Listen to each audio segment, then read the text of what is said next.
तो स्वागत है आप लोगों का आज के इस सेशन में। हम लोग सिलेबस जो है सीयूईटी पीजी ज्योग्राफी का डिस्कस करने वाले हैं और आपके साथ मैं रत्नाकर इस सिलेबस को डिस्कस करूंगा।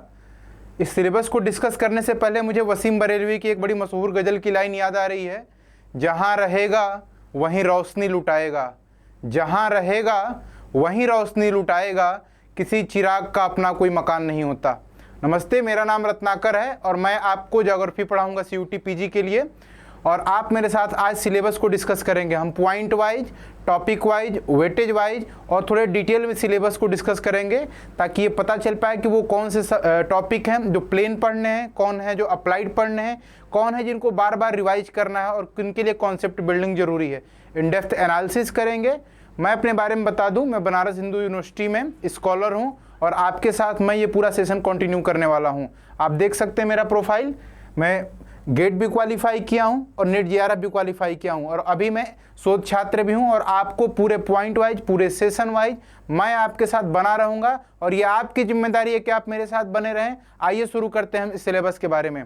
तो सबसे पहले ये देखना है कि सीयूईटी पीजी एग्जाम जब से शुरू हुए हैं, यानी कि नेशनल लेवल के सारे इंस्टीट्यूट्स के अंदर जहाँ पे BA, MA, BSc, MSc, MA geography, MSc geography, इन सभी के अंदर में जो आजकल कॉमन एंट्रेंस है उसका नाम है सीयूईटी पीजी और इसके सिलेबस के बारे में हम लोग पढ़ने वाले।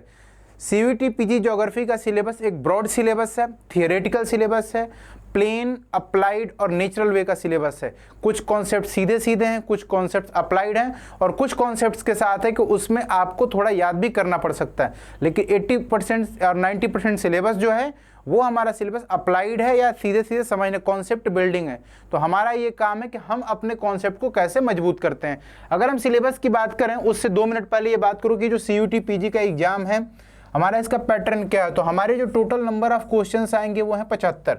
75 क्वेश्चंस आएंगे। 75 क्वेश्चंस में 50% ऑफ क्वेश्चंस इस लेवल के होंगे जो स्मूथली हो जाएंगे। थोड़ा सा अगर आप रिकॉल कर लेते हैं तो जल्दी याद हो जाते हैं। यानी कि इस 75% का जो 30% वाला हिस्सा है, इसका फिर जो 30% हिस्सा है और जो इसका 40% हिस्सा है। 30% हिस्सा सीधे टॉपिक से आता है, टॉपिक से रिलेटेड सवाल आ जाते हैं डायरेक्ट। 30% हिस्सा है जो अप्लाइड आता है कि टॉपिक आपने पढ़ा है और 2 टॉपिक को मर्ज करके अप्लाइड आ गया। 40% जो हिस्सा है इसमें 2 पार्ट हैं।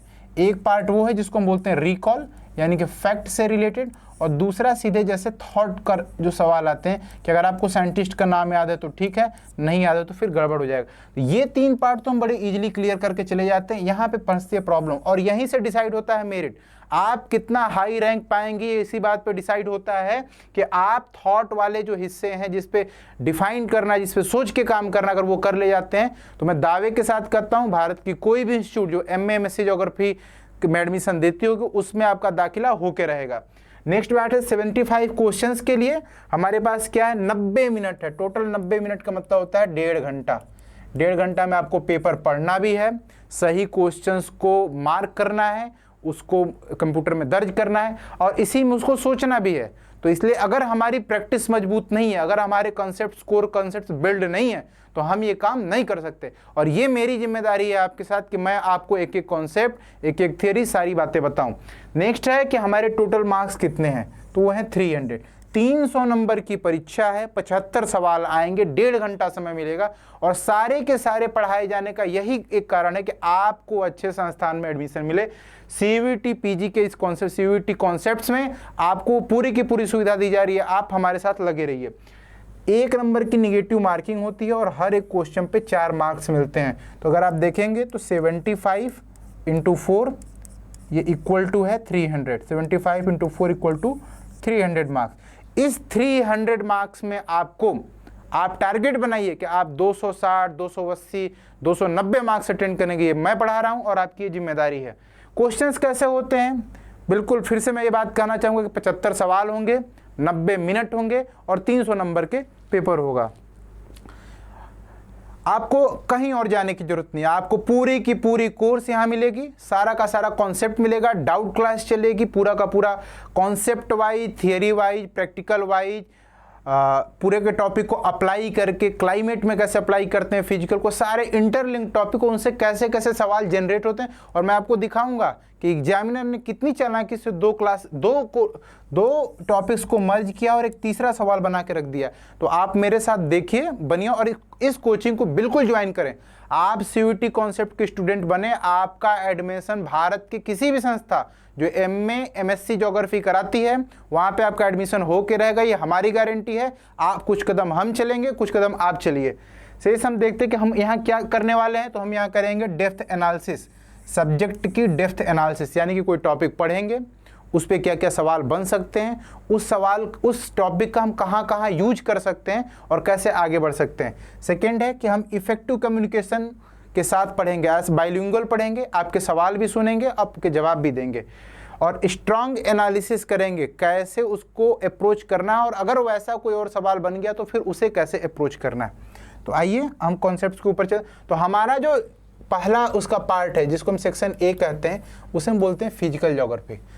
ध्यान से सोचो तो ये लगता है कि क्यों सबसे पहले पार्ट है। बेसिक है कि जैसे हमारी बॉडी है, इसके अंदर में हमारा एक ढांचा स्केलेटन है। पूरे ज्योग्राफी में जिस बेसिस पे ये पूरा ढांचा क्रिएट हुआ उसको बोलते हैं हम फिजिकल ज्योग्राफी।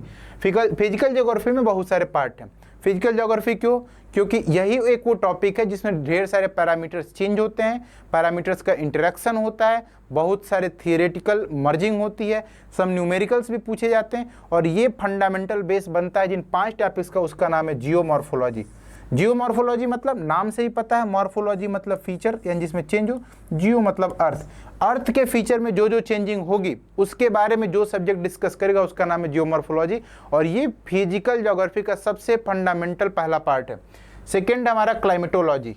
जियोमॉर्फोलॉजी जिन जिन फैक्टर्स के थ्रू अपना काम करता है, यानी एजेंट्स ऑफ जियोमॉर्फोलॉजी जहां काम करते हैं, वो सारे फैक्टर जो है हमारे क्लाइमेटोलॉजी के फैक्टर हैं। यही क्लाइमेटोलॉजी और ओशियनोग्राफी, यानी जो हवा चलती है सतह पे जब वो समुद्र से इंटरेक्शन करती है, वो जैसे वो टॉपिक है ओशियनोग्राफी का। ये दोनों इंटरलिंक है। अगर एग्जामिनर को सवाल पूछना है तो क्लाइमेटोलॉजी और ओशियनोग्राफी के डायनेमिक्स को लेकर सवाल और अगर आप अपना टॉपिक देखेंगे तो आपके टॉपिक है इंसो। इसको हम बोलते हैं climate ocean circulation system. Climate और ओशियन के सर्कुलेशन सिस्टम बनता है। तो अगर आप क्लाइमेट समझते हैं, अगर आप ओशियनोग्राफी समझते हैं तो इस सवाल को बिल्कुल चुटकी में करके चले आएंगे।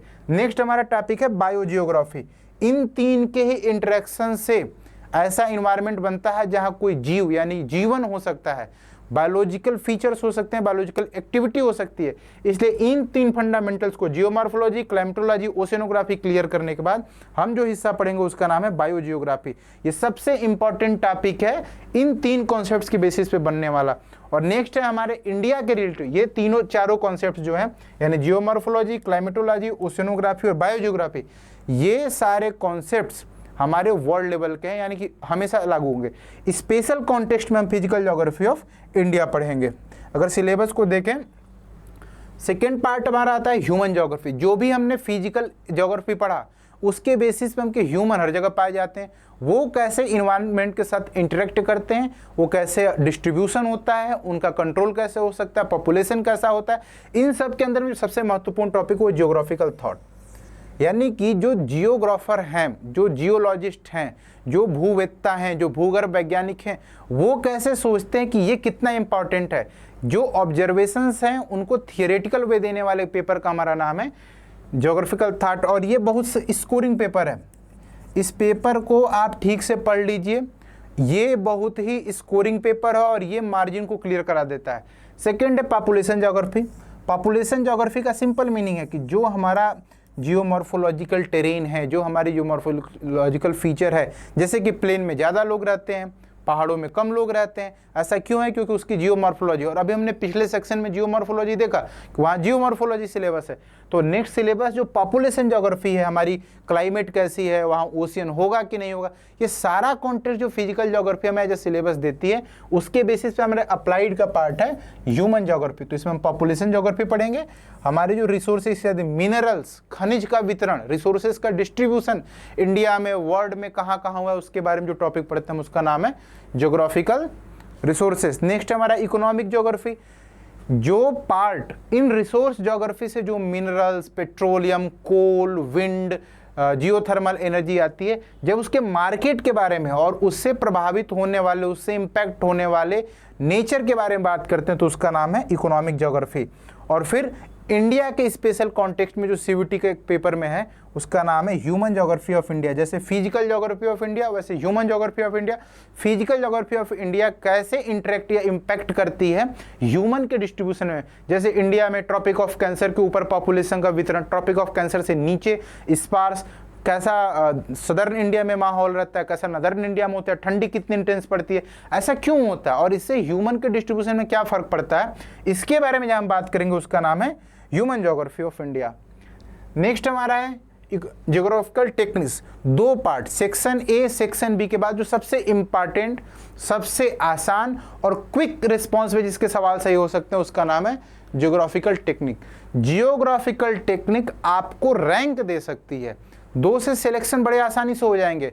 अगर top institute JNU, DU, BHU, AU, IIT Ropar, इन सब संस्थानों में अगर आप जाना चाहते हैं जहां एमए एमएससी ज्योग्राफी पढ़ाई जाती है, यही एक पेपर है जो बड़ा आसान है, टेक्निकल है, याद कुछ भी नहीं करना है, एक बार समझ लिया तो समझ लिया, सवाल हो के ही रहेंगे। और इसमें पढ़ना में कार्टोग्राफी, कार्टोग्राफी मतलब मानचित्र विज्ञान, हम कैसे अपना मैप बनाते हैं, कैसे उसके एनालिसिस करते हैं, मैप बनाने में क्या क्या टेक्निक्स यूज होती हैं और मैप को डिस्क्राइब कैसे करते हैं, ये जिसके हेडिंग में पढ़ेंगे उसका नाम है कार्टोग्राफी। मैप हमारे अर्थ सरफेस फीचर का, ओशियन का, क्लाइमेट का, किसी चीज़ का हो सकता है, लेकिन इसके लिए हमें चाहिए कैसे बनाएंगे, तो सर्वे के लिए कुछ टेक्निक्स चाहिए जिसके बेसिस पे हम सर्वे कर पाएँ। इन टेक्निक्स के जब डेटा हमारा, इससे हमारा क्या जनरेट होगा, डेटा जनरेट होगा। क्या जनरेट होगा, डेटा जनरेट होगा। टेक्निक्स हमारी जो यूज करेंगे उससे हमारा डेटा जनरेट होगा। इस डेटा का हम करेंगे एनालिसिस, और एनालिसिस करने के लिए मैथमेटिक्स से हम एक चीज़ उधार लेते हैं, उसका नाम है स्टैटिस्टिक्स। स्टैटिस्टिकल टूल यानी कि नॉर्मल, मोड, मीन, मीडियम, जो हमारा डेटा सेट है उसका हम यूज करके हम एनालिसिस करते हैं कि भाई हमारा जो फीचर है वो क्या है।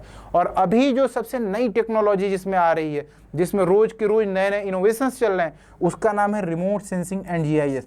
बिना हम ये सर्वे किए, सर्वेइंग टेक्निक्स, ये हमारी क्या है, हमेशा से होने वाली ओल्ड टेक्निक है या प्रॉपर होने वाली है या कन्वेंशनल टेक्निक है। इसे एक तरीके से हम बोलते हैं ये कन्वेंशनल टेक्निक है। कन्वेंशनल टेक्निक क्यों है, कन्वेंशनल में ये शुरू से ही हो रहा है। जैसे सैटेलाइट की दुनिया ही आफ्टर 1960 इन इंडिया और एब्रॉड में 1920 के बाद क्या होने लगा कि सैटेलाइट जाने लगे, और सैटेलाइट के जाने से हम बिना कहीं गए उसकी इमेज पा सकते हैं, उसकी तुलना कर सकते हैं, different type of application, different type of methods का यूज करके हम उसको प्रूव कर सकते हैं कि ये ऐसा है, उसकी ग्राउंड ट्रूथिंग कर सकते हैं। जब मैं ये टॉपिक पढ़ाऊंगा आपको बिल्कुल चिंता नहीं कर रहे, इनसे जो कोई भी सवाल आएगा वो आप तुरंत के तुरंत ही उसको कर देंगे। नेक्स्ट अगर हम अपने सेक्शंस को देखें तो हमारा जो सेक्शन ए था फिजिकल ज्योग्राफी, उसमें जो सबसे इंपॉर्टेंट सेक्शन है उसका नाम है जियोमॉर्फोलॉजी। इसमें कुछ भी रटना नहीं है, सबसे इंपॉर्टेंट इसमें है वो हमारा सोलर सिस्टम एंड अर्थ। क्यों? क्योंकि हम जैसे ही किसी सब्जेक्ट के अंदर जाते हैं तो उसके ओरिजिन के बारे में पढ़ते हैं। ओरिजिन के बारे में पढ़ते हैं तो सबसे पहले हमारी ज्योग्राफी, जियो फॉर, अगर आप सेक्शन देखें तो जियो फॉर अर्थ, जियो किसके लिए है, अर्थ के लिए। ये अर्थ के सबसे पहले हम पढ़ेंगे ओरिजिन ऑफ अर्थ, कैसे हुआ, क्या क्या थियरीज आई, और अभी करंट में बिग बैंग के बाद क्या चल रहे हैं, बहुत सारी थियरी, प्लेनेट्स कैसे बना, स्मॉल बबल से बना है, नेबुलर हाइपोथेसिस आई, कांट ने कुछ कहा, लैप्लेस ने कुछ उसमें सुधार किया, ये सारी बातें हम पढ़ेंगे और बिल्कुल डिटेल में पढ़ेंगे। नेक्स्ट हमारा है कि हमारे अर्थ का इंटीरियर कैसा है, हमारे अर्थ का यानी कि हम जब जानते हैं ना क्रस्ट, मेंटल, कोर, ये तो हम जानते हैं। अब सवाल आता है कि मेंटल में कितनी डिसकंटिन्यूटी है, कोर में कैसा है, सिस्मिक वेव का प्रोपगेशन कैसे होता है, ये सारे टॉपिक्स जिस फीचर में आते हैं उसका नाम है। और इसका जियोलॉजिकल टाइम स्केल एक बड़ा इंपॉर्टेंट टॉपिक है, जियोलॉजिकल टाइम स्केल। और जैसे हमारे पास घड़ी है, हम कहीं जाते हैं, हमें अपनी समझ बनानी होती है, ठीक उसी तरह जो अर्थ के फीचर्स हैं ये एक दिन में डेवलप नहीं हुए। कोई नदी एक दिन में नहीं आई है, कोई पहाड़ एक दिन में नहीं आया, कोई mountain chain, rock, ocean, climate कोई एक दिन में नहीं। इसको समझने में जो साइंटिफिक हमारा टाइम क्लॉक है उसको हम बोलते हैं जियोलॉजिकल टाइम क्लॉक। इसमें इरा, इरेथम, पीरियड, सिस्टम, ये तमाम टर्म्स मैं आपको इसलिए बता रहा हूँ कि आपके दिमाग में रहे सिलेबस देखने के बाद। जब मैं इसको पढ़ाऊंगा तो बहुत डिटेल में पढ़ाऊंगा और आपको मजा ही आ जाएगा। नेक्स्ट है ये हमारे मटेरियल्स एंड मिनरल्स, किन जो हमारा अर्थ क्रस्ट है वो किससे बना है, मेंटल किससे बना है, कोर किससे बना है, रॉक का क्लासिफिकेशन की कैरेक्टरिस्टिक क्या है, अर्थ सरफेस कॉन्फ़िगरेशन कैसा है, और इसमें जो बहुत इंपॉर्टेंट टॉपिक है उसका नाम है ऑर्डर ऑफ लैंडफॉर्म। कौन सा लैंडफॉर्म पहले बनेगा, कौन उसके बाद में बदलेगा, ये साइंटिफिक हिस्ट्री जिस सब्जेक्ट में होती है उसको बोलते हैं जियोमॉर्फोलॉजी। और वेगनर ने लैंडफॉर्म्स के बारे में क्या कहा है, अल्फ्रेड वेगनर। और जो सबसे न्यूएस्ट टेक्निक है जो 1960s में आई थी, 1960 के अंतर में आई थी, उसका नाम है प्लेट टेक्टोनिक्स। हम अर्थ को एक प्लेट के तौर पे कैसे समझ सकते हैं, खाने वाली प्लेट नहीं। ज्योग्राफी में, जियोलॉजी में, MSc जब आप पढ़ रहे हैं तो आपको बिल्कुल प्लेट की डिफिनीशन पूछी जाती है, और जो विगत परीक्षाएं होती है, जो प्रीवियस ईयर क्वेश्चंस हैं, उसमें आपको मैं दिखाऊंगा अगले एनालिसिस में, जब PYQ में आपको सॉल्व कराऊंगा कि सवाल डायरेक्ट है कि what is a plate, what is a lithospheric plate, what is a asthenospheric plate, आप ये देख के पा जाएंगे। नेक्स्ट है एंडोजेनिक प्रोसेस और एक्सोजेनिक प्रोसेस। एंडोजेनिक मतलब जो अर्थ सरफेस के नीचे हो रही है, जो हमारे सरफेस पे नहीं हो रही है, जैसे कि फोल्डिंग, फाल्टिंग, डोम और रिजल्टेंट लैंडफॉर्म। आपको चिंता नहीं करना है, इनके बारे में बिल्कुल डिटेल में पढ़ाऊंगा। नेक्स्ट है earthquake and volcanic activity. Earthquake से हर साल 2-3 सवाल आते ही आते हैं, और यहाँ सवाल आ जाते हैं P वेव, S वेव और इनके टाइप्स को लेके और इनके मोशन के बारे में, तो ये हम बहुत डिटेल में करने वाले हैं। नेक्स्ट है हमारा कि वोल्केनिक एक्टिविटी, इन दोनों के अर्थक्वेक और वोल्केनिक एक्टिविटीज़ के कारण क्या है, इनसे कौन से लैंडफॉर्म बनेंगे और इनका वर्ल्ड डिस्ट्रीब्यूशन कैसा है। क्या हर एक जगह भूकंप आता है? नहीं। क्या हर एक जगह सेस्मिक एक्टिविटी होती है? नहीं। क्या हर एक जगह वोल्केनो मिलते हैं? नहीं। तो क्यों, कहीं क्यों मिलते हैं और कहीं क्यों नहीं मिलते हैं, इसके बारे में जब हम बात करेंगे तो हम वर्ल्ड डिस्ट्रीब्यूशन, और यहाँ पे हम पैसिफिक रिंग ऑफ फायर और इंडियन माउंटेन यानी इंडियन प्लेट, जहाँ पे चाइनीज प्लेट के अंतर जाती है, जिसको बोलते हैं इंडो चाइना प्लेट या इंडियन प्लेट और यूरेशियन प्लेट के कोलिजन्स पे, यानी कि जो हिमालय का कोलिजन वहाँ सेस्मिक एक्टिविटी क्यों होती है, इस पे बहुत डिटेल में पढ़ने वाले हैं। नेक्स्ट हमारा है एक्सोजेनिक। एक्सोजेनिक मतलब जो सरफेस के ऊपर हो रहा है, हमारे सरफेस के ऊपर होता है weathering, mass wasting, resultant landform.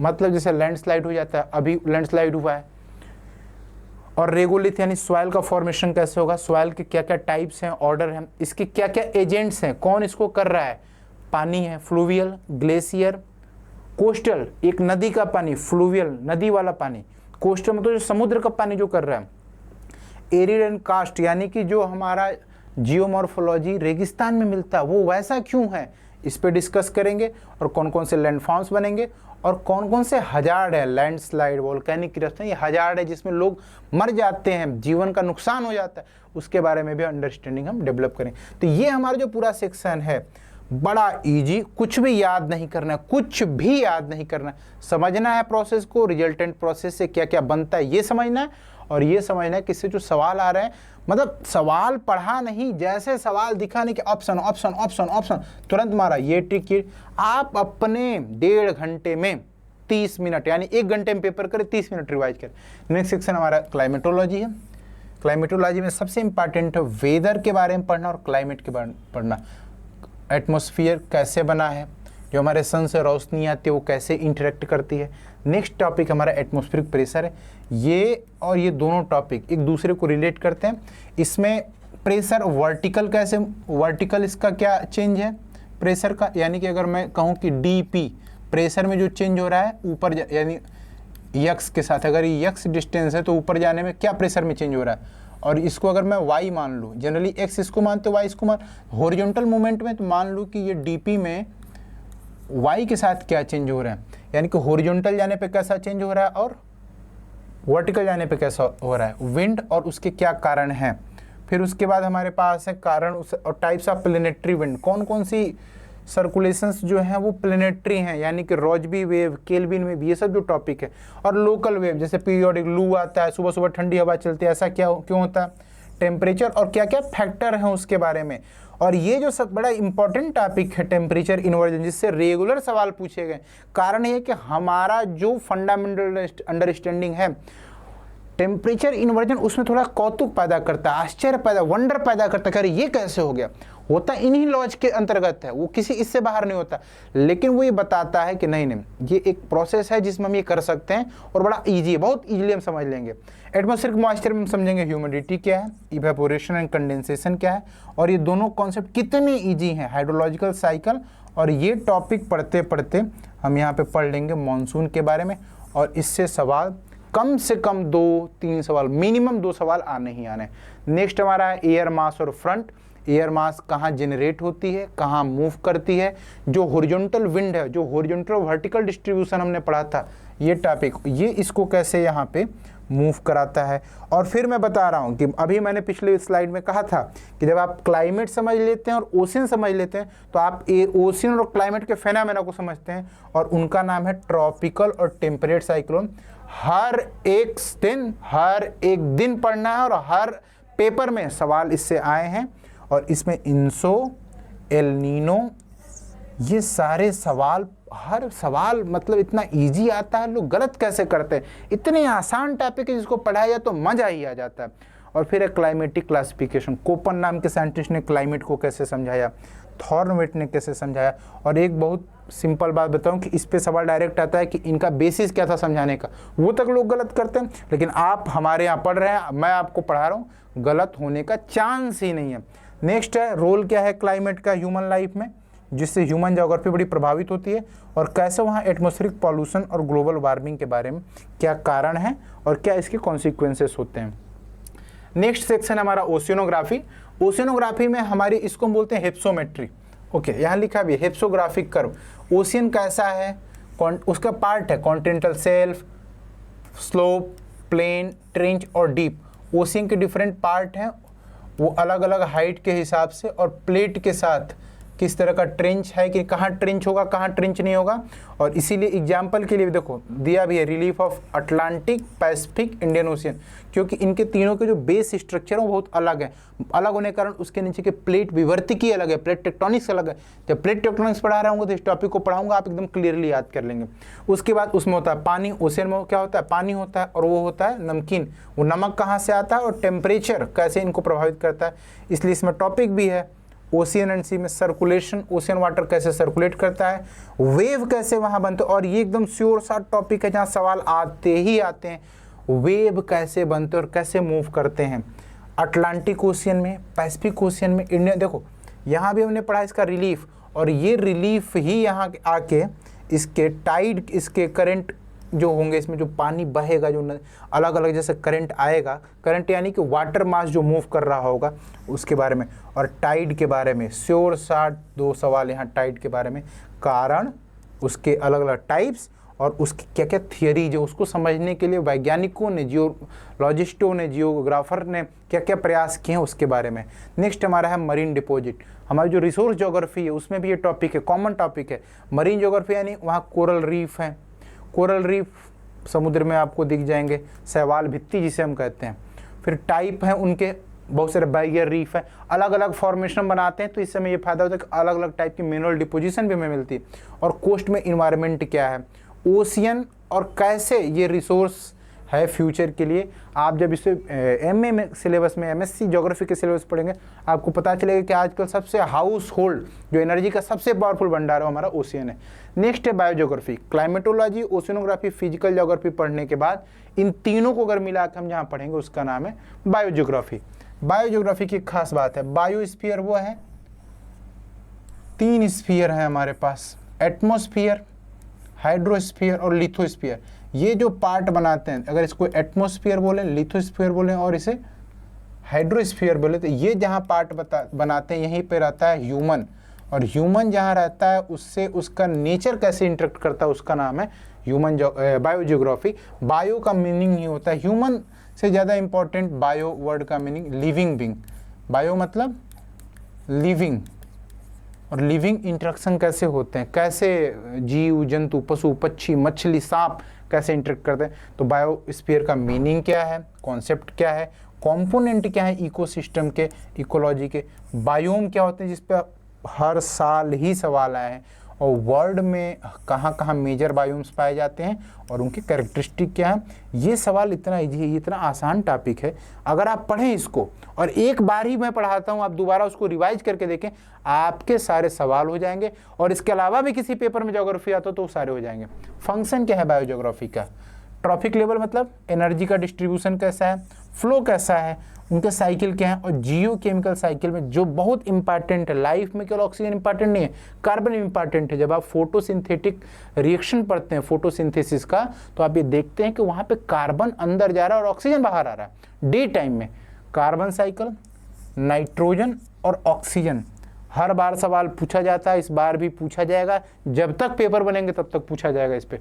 Food chain कैसा है, लेवल डिफरेंट लेवल पे, इन चेन को जोड़ के हम बनाते हैं वेब और इसको जोड़ के हम बना देते हैं पिरामिड। बिल्कुल क्लियर टॉपिक्स हैं, क्रिस्टल क्लियर कॉन्सेप्ट्स होते हैं। नेक्स्ट है ह्यूमन इंटरेक्शन। अभी तक बायोजियोग्राफी में बायो में लिविंग था, सब था, स्पेशल कर दिया ह्यूमन इंटरेक्शन एंड इम्पैक्ट। क्या कर रहा है ह्यूमन, इन्वायरमेंटल एथिक्स, हमें इन्वायरमेंट में क्या करना चाहिए, और इसके लिए इन्वायरमेंटल हजार्ड और डिजास्टर यानी ग्लोबल वार्मिंग, आजकल गर्मी खूब बढ़ रही है। अर्बन हीट आइसलैंड यानी शहरों में गर्मी क्यों ज़्यादा है, थोड़ी गांव साइड में कम क्यों है। एटमॉस्फेयर में पॉल्यूशन क्यों बढ़ रहा है, वाटर में क्यों पॉल्यूशन बढ़ रहा है, और डिग्रेडेशन कैसे हो रहा है। इन्वायरमेंटल पॉलिसीज में इन्वायरमेंटल इम्पैक्ट असेसमेंट, जिसे हम कहते हैं EIA, इसको क्या बोलते हैं EIA, जो अभी का बर्निंग इशू है। पूरे दुनिया भर में जो कॉन्फ्रेंसेस होते हैं, मोदी जी विजिट करते हैं, प्रधानमंत्री विजिट करते हैं कहीं भी, तो ये हमें दिखता है न्यूज़ में भी। नेक्स्ट हमारा है फिजिकल ज्योग्राफी ऑफ इंडिया।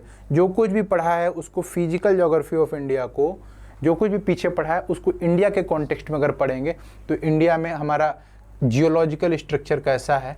अगर हम इंडिया के मैप को देखेंगे तो ट्रॉपिक ऑफ कैंसर यहाँ से जाती है, और ट्रॉपिक ऑफ कैंसर में अगर हमारे यहाँ पे 2 आइसलैंड मिल रहे हैं, और ये कुछ पहाड़ियों का रेंज है सह्याद्री, और ये ईस्टर्न कोस्ट वेस्टर्न को इसके नीचे अलग है, और इसके ऊपर जम्मू कश्मीर तक के इलाके अलग, नॉर्थ ईस्ट का अलग है। और जियोलॉजिकल स्ट्रक्चर अलग अलग रॉक फॉर्मेशंस के बारे में हम पढ़ेंगे।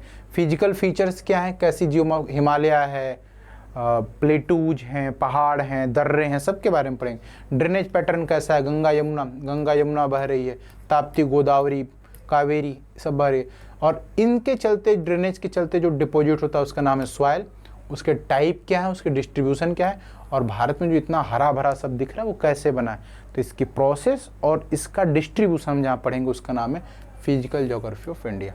नेक्स्ट है क्लाइमेट सीजन। दुनिया भर में क्लाइमेट बड़े अलग तरह, भारत एकमात्र देश है, India is only one country where all climate are here.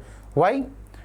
Himalaya, the great mighty Himalaya, वो महान Himalaya, the great mighty Himalaya are responsible for this, and you have to take care of that. If you are not going to have that, you are not going to take care of this primary occasion of beating the CUET PG geography, then you will be back to your seat. आप back रह जाएंगे. आप पढ़िए और मैं पढ़ा रहा हूँ, आपका काम है सीखना, आपका काम है पढ़ना, पढ़ाने की जिम्मेदारी मेरी है. मानसून और मानसून का ओरिजिन कैसे होता है, थियरीज है इसकी, रीजनल और सीजनल वेरिएशन क्या है, और डिस्ट्रीब्यूशन ये कैसे, मानसून में अचानक बारिश हो रही है, बिजली गिर रही है, सब कुछ इसी में पढ़ना है. और फिर हमारा टॉपिक है भारत में जो खनिज संपदा है और मिनरल और मिनरल से जो पावर बन रहे हैं, यानी कि कौन कौन major types of their potential distribution and production. ये कोयला कहाँ मिल रहा है, हीरे कहाँ मिल रहा, गोल्ड कहाँ मिल रहा, सब इसी में पढ़ेंगे. और नॉन कन्वेंशनल एनर्जी, जिसको आजकल हम solar air different type of energy की जहाँ पे बात करते हैं. और इसको बड़ा हमें, जैसे हमारे इंडिया में लैंड कवर पे कितना फॉरेस्ट है, तो उसको हम पढ़ते हैं स्टेट इंडिया फॉरेस्ट रिपोर्ट से, हर 2 साल में आ जाती है. UN एनर्जी स्टेटिस्टिक्स, हमें ये पता चलता है कि ये जो हमारे कन्वेंशनल सोर्सेस है, नॉन कन्वेंशनल सोर्सेस है, हमारा जो एनर्जी कंजम्पशन है, हम जो एनर्जी यूज कर रहे हैं, लाइट, पंखा, बिजली, गाड़ी, सब कुछ उसमें एनर्जी आती है, वो कैसे यूज कर रहे हैं. ग्लोबल फॉरेस्ट रिसोर्सेज असेसमेंट, ये एक रिपोर्ट है जिससे हमें ये पता चलता है कि दुनिया भर में इसका क्या लेवल है, केवल इंडिया कॉन्टेक्स्ट में, दुनिया भर में क्या. फिर आती है ये रिपोर्ट्स, इंडिया मिनरल्स ईयरबुक, हमें ये पता होता है कि हमारे इंडिया में जो मिनरल्स हैं वो कौन बताता है, IM जो संस्था बताती है उसका नाम है इंडियन मिनरल ब्यूरो, वो हमें बताती है, तो उसका अपना एक ईयर बुक आता है इसमें पता होता है. ये सब काम मेरा है, मैं जो आपको बताऊंगा. नेक्स्ट अगर हम बात करें तो कन्वेंशनल कॉन्सेप्ट है कुछ, अगर वही सेम बात जो मैं बता रहा था, वो कौन से कॉन्सेप्ट्स हैं जिनको बेसिक बना के करना है, जहाँ से बिल्कुल क्लियर है. कन्वेंशनल में ये आते ही आते हैं, और ये थियरीज अगर हम नहीं पढ़ते हैं तो हमारे अप्लाइड वाले सवाल नहीं होंगे. तो कन्वेंशनल टॉपिक में फिजिकल ज्योग्राफी ऑफ इंडिया है, बायोजियोग्राफी है, ओशियनोग्राफी है, क्लाइमेटोलॉजी है, जियोमॉर्फोलॉजी. ये टॉपिक से 90% चांसेस हमेशा हैं और हर साल पूछे ही गए हैं. इंडियन रॉक सिस्टम डिस्ट्रीब्यूशन, यानी जो जियोलॉजिकल टाइम की जब हम बात कर रहे थे, फिजिकल फीचर यानी हिमालय, समुद्र, नदी, नाले, सबके बारे में. माइंस एंड रिफाइनरीज, और ये बड़ा इंपॉर्टेंट टॉपिक है, माइंस एंड रिफाइनरीज. ये बड़ा आसान है। अगर आप एक बार ज्योग्राफी समझते हैं और उसका डिस्ट्रीब्यूशन समझते हैं जियोलॉजिकल, बड़ा इजी याद हो जाता है। बायोजियोग्राफी में सवाल सीधे एनर्जी लेवल से आते हैं, पिरामिड के साथ सीधे सवाल आते हैं, पूछ ही लेता है कि कौन सा पिरामिड, इन्वर्टेड पिरामिड या अलग अलग तरह का पिरामिड जो होता है, कौन से पिरामिड किस एनर्जी लेवल को बताते हैं। बायोम का कॉन्सेप्ट, डिजास्टर उनसे रिलेटेड कॉन्सेप्ट, अलग अलग तरह के डिजास्टर और उनसे क्या अप्रोच निकालते हैं, कैसे हम उसको समझते हैं। नेक्स्ट ओशिनोग्राफी में जो बेसिक सवाल है, salinity and temperature, direct link है सैलिनिटी और टेम्परेचर का। अगर सैलिनिटी और टेम्परेचर का आप ग्राफ देखेंगे, ढेर सारे ग्राफ हैं अलग अलग तरीके के, अगर आप उसे देखते हैं तो आपको फील होगा कि बिल्कुल टेम्परेचर और सैलिनिटी का डायरेक्ट लिंक है। नेक्स्ट वन इज हमारा क्लाइमेटोलॉजी, जहाँ से सवाल, अच्छा ओशन करंट से सवाल आते ही आते हैं, और डिपॉजिट का तो पूछेगा है कि मैग्नीज डिपॉजिट कहाँ है, नोड्यूल कहाँ बनते हैं। क्लाइमेटोलॉजी में जिनको अरेंज करना है एनर्जी वाइज, जो हर साल सवाल पूछेंगे वो साइक्लोन एंटीस है, इसके ओरिजिन के बारे में वो डिटेल में पढ़ेंगे क्योंकि इसके सवाल बड़े ज़्यादा आते हैं। और जियोमॉर्फोलॉजी में प्लेट बाउंड्री इंडिया में कौन सी है, इंडियन कॉन्टेक्स्ट में अगर पढ़ना हो तो लैंड फॉर्म, पॉलीसाइक्लिंग, एक बार में बन गया कई बार में बने, ड्रेनेज सिस्टम पैटर्न कैसा है, इसको एकदम बिल्कुल रट्टा मार लेना है, इसमें सवाल बनेंगे ही बनेंगे। इंडोजेनेटिक और एक्सोजेनेटिक फोर्सेस में इन टॉपिक्स का यूज करके हम ये जो अनकन्वेंशनल लिखा है इसका मतलब कि ये तो पूछे ही जाते हैं, इनका यूज करके कई बार ये पूछ लेता है फिजिकल ज्योग्राफी में कि भाई ये कौन कौन से देश से बाउंड्री है, किससे टेंशन है, ये जब हम रीजनल ज्योग्राफी की बात करते हैं वहाँ पूछ लेता है। अब एग्जांपल के लिए यहाँ मुरहुरी रिवर बांग्लादेश और इंडिया के बीच में टेंशन का विषय है, और यहाँ पे किस तरह का फॉरेस्ट टाइप है, ट्री स्पीसीज है। तो ये वो है जो कभी कभी एग्जामिनर ये सोच के पूछता है ये सवाल कि नहीं ठीक है भाई, ये वाले भी सवाल हम पूछ लेते हैं जहाँ पे अप्लाई होता है ये कॉन्सेप्ट। सेकेंड हमारा बायोजियोग्राफी में टर्मिनोलॉजी, प्लेजियोक्लाइमिक्स, इडेफिक कंट्रोल, ये जो टर्मिनोलॉजी की मीनिंग पे सवाल आते हैं तो वो मेरी जिम्मेदारी है। मैं आपको जब एक कॉन्सेप्ट पढ़ा रहा हूँगा तो मैं इसको आपको टॉपिक ही बताऊंगा, उसके मीनिंग में क्या क्या टर्म आते हैं। जब तक आप टर्म से परिचित नहीं हैं, अगर इंट्रोड्यूस नहीं है तो आप फंस जाएंगे सवालों को लेके। डिजास्टर में क्या क्या स्टेप लिए जाते हैं जिससे सवाल पूछा ही गया है, कौन कौन सा ऑर्गेनाइजेशन है भारत में, एनडीएम में क्या होती है, गाइडलाइंस उसकी क्या है जिसका यूज किया गया है, कौन कौन से सिस्टम हैं डिजास्टर के दुनिया भर में। ओशिनोग्राफी में सुनामी यानी ये सेस्मिक एक्टिविटी है, पी वेव का हम अभी जिक्र कर रहे थे उधर फिजिकल ज्योग्राफी ऑफ इंडिया में, तो वहाँ पे जो सुनामी है, सुनामी कहाँ से, सेस्मिक वेव, जो भूकंप की गतिविधि, भूकंप की जो गतिविधि समुद्र के भीतर होती है उससे जो लहरें उछाल मार किया तो उसको बोलते हैं सुनामी। क्लाइमेटोलॉजी में एयर मास के सवाल पूछ लेते हैं कि यमसी है, सीपी है, कहाँ से ओरिजिन किया और क्या कैरेक्टरिस्टिक है, मैं बिल्कुल डिटेल में बताऊंगा। जियोमॉर्फोलॉजी में कभी कभी सवाल थोड़े अप्लाइड भी होते हैं, और उसमें जो सवाल अप्लाइड होते हैं वो पॉलीसाइक्लिक और मोनोसाइक्लिक पूछ लेते हैं और किस ऑर्डर में वो बनते हैं, इसको लेके बड़े ढेर सारे सवाल पूछे जाते हैं। नेक्स्ट हमारा जो सेक्शन है वो है जियोग्राफिकल थॉट का। यह बिल्कुल इजी और बड़ा आसान, आप बहुत जल्दी, अगर आप एक बार पूरा लेक्चर मेरा सुन लिए हैं टॉपिक वाइज, आप बहुत जल्दी उसको कंसीव कर जाएंगे, सही करके आएंगे और जीवन में नहीं भूलेंगे। थॉट प्रोसेस बिल्डिंग का सबसे बेस्ट एग्जाम्पल है हमारा जियोग्राफिकल थॉट। नेचर और स्कोप में हम ये पढ़ेंगे कि क्या क्या कैसे पढ़ते हैं ज्योग्राफी को डिसिप्लिन। आप एमएससी जियोग्राफी करने जा रहे हो, एमए ज्योग्राफी करने जा रहे हो, क्यों करने जा रहे हो, वहाँ ज्योग्राफी एमए में बहुत सारे सब्जेक्ट में होता है, डिफरेंट सब्जेक्ट्स में एमए एमएससी होती है, ज्योग्राफी में कर तो उसका क्या फ़ायदा है, इसके बारे में पढ़ेंगे। और क्या अब ये सब्जेक्ट डेवलप कैसे हुआ, थोड़ा हम जैसे अपने घर के पुरखों के बारे में पढ़ते हैं कि हमारे परदादा कौन थे, दादा कौन थे, पिताजी कौन है, बुआ कौन है, मौसी कौन है, चाची कौन, सेम है सब्जेक्ट के परिचय को लेकर जो सवाल आते हैं। और इसमें ग्रीक वालों ने क्या कंट्रीब्यूट किया, रोमन ने, अरब ने, चाइनीज ने और इंडियन ने। अच्छा, इंडियन का बात सबसे बाद में क्यों आया, इनका पहले क्यों आया, क्या इंडिया में पहले से ज्योग्राफी नहीं पढ़ाते थे, पढ़ाते थे। तो ये बात जब मैं वो टॉपिक पढ़ा रहा हूँ तो आपको बहुत इंटरेस्टिंगली बताऊंगा कि हमारा ऑर्डर ऐसे क्यों दे रखा है। और अभी contributors for the development of modern geography, इसका मतलब कोई ओल्ड ज्योग्राफी भी होती थी, बिल्कुल होती थी। कन्वेंशनल ज्योग्राफी और मॉडर्न ज्योग्राफी में एक डिफरेंस है, उसका भी हम जिक्र करेंगे जब पढ़ाई करेंगे। और अभी ज्योग्राफी में ट्रेंड क्या चल रहा है। ड्यूअलिज्म का मतलब कि यस नो, राइट लेफ्ट, तो लाइक कि दो विपरीत धाराएं, एक कॉन्सेप्ट को लोग दो विपरीत धाराएं दो ज्योग्राफर्स ने कैसे दी हैं, इसको बोलते हैं ड्यूअलिज्म, द्वैतवाद का सिद्धांत जिसको बोलते हैं। जैसे physical, human, regional, systematic, qualitative, quantitative, idiographic, non thick, और इसको बोलते हैं पैराडिज्म शिफ्ट। इसमें पर्सपेक्टिव क्या है ज्योग्राफी के अंदर में, कैसे सोचते हैं, एक पर्सपेक्टिव है पॉजिटिविज्म, एक है बिहेवियरलिज्म, एक ह्यूमनिज्म। कई बार हम कहते हैं कि ये आदमी अच्छा था, बिहेवियर इसका बढ़िया था। अब कोई ख़राब आदमी का भी बिहेवियर कई बार अच्छा हो सकता है। अगर कोई चोर हो अगर अच्छा बिहेव कर रहा है तो लोग देख के बिहेवियर बोलेंगे अरे अच्छा आदमी था। नहीं भाई, ये जब हम बात करें तो बिहेवियरलिज्म में कर रहे हैं। कई लोग को बोलते हैं अरे बड़े पॉजिटिव आदमी है, निगेटिव में भी पॉजिटिव देख लेते हैं, पॉजिटिविज्म पा जाते हैं। फिर structuralism, feminism and post modernism. अच्छा, ये जब दुनिया भर में आंदोलन हुए ना, यानी कि जब इंडस्ट्रियलाइजेशन का कॉन्सेप्ट, यानी कि अर्ली 1850 में जब इंग्लैंड में औद्योगिकरण हुआ, इंडस्ट्रियलाइजेशन हुआ, उसके बाद दुनिया में देखो जब इंडस्ट्री बनती है तो वहाँ फैसिलिटी आती है, लोग बाहर निकलते हैं, वो चीज़ों को सीखते हैं, समझते हैं और उनकी थॉट प्रोसेस चेंज होती है। फिर लोग उसको कंफर्टली देखते हैं कि अच्छा ये फला व्यक्ति के, ये पुरुष के लिए ठीक रहा, स्त्री का इसमें क्या योगदान है, महिला का क्यों, उन सबको लेके एक अलग ही सिद्धांत चला, feminism and post modernism. Post modernism का मतलब होता है 1950 के बाद का एरा। जनरली ये थोड़ा वैरी करता है कि किस देश में मॉडर्निज्म, लेकिन जनरली यूरोप से चीज़ें थोड़ी डील हुई हैं तो हम मान लेते हैं कि इस वक्त हुआ था। नेक्स्ट सेक्शन है पॉपुलेशन ज्योग्राफी। जो कुछ भी अभी तक पढ़ा है उसका पूरा का पूरा सबसे ईजी है और बड़ा मज़ेदार। इसको पढ़ने में लगता है कि वाह घर ही पहुंचा दिया। जो सबसे इसमें मैन काइंड के बारे में पढ़ते हैं, यानी ह्यूमन बींग का डिवीजन रेस के आधार पे और कल्चर के आधार पे, इनका सिस्टम क्या है कल्चर का, डिस्ट्रीब्यूशन इनका क्या है और कैसे ये इन्वायरमेंट में ह्यूमन रह लेते आदि, मतलब मानो जब से चला और अभी जहाँ तक पहुँच गया, ये कैसे एडॉप्शंस के बारे में आए हैं और मॉडर्न सोसाइटी में ह्यूमन का एडॉप्शन कैसा है। ग्लोबलाइजेशन नामक बहुत व्यापक कॉन्सेप्ट को पढ़ेंगे और 2, 3, 4, 5 सभ्यताओं के मिलने से कैसे कल्चरल चेंज होता है, लैंग्वेज में, कम्युनिकेशन में, बिलीफ में। आप गाँव से शहर आते हैं कैसे बदल जाते हैं, एग्जैक्टली सेम में पढ़ना है। डिस्ट्रीब्यूशन और डेंसिटी, पॉपुलेशन के बारे में फैक्टर, ग्रोथ और डिस्ट्रीब्यूशन, और यहाँ बहुत सारे ग्राफ पढ़ने में। पॉपुलेशन का कंपोजिशन पढ़ना है, और कंपोजिशन में क्या क्या है, मेल फीमेल कंपोजिशन है, छोटे बच्चे, बड़े बच्चे, different kind of age group, ये सब पढ़ना है। पॉपुलेशन के बारे में हेल्थ और वेलबींग ने क्या थियरी दी थी, और बहुत मज़ेदार है, मैं बता रहा हूँ बहुत ही मज़ेदार है।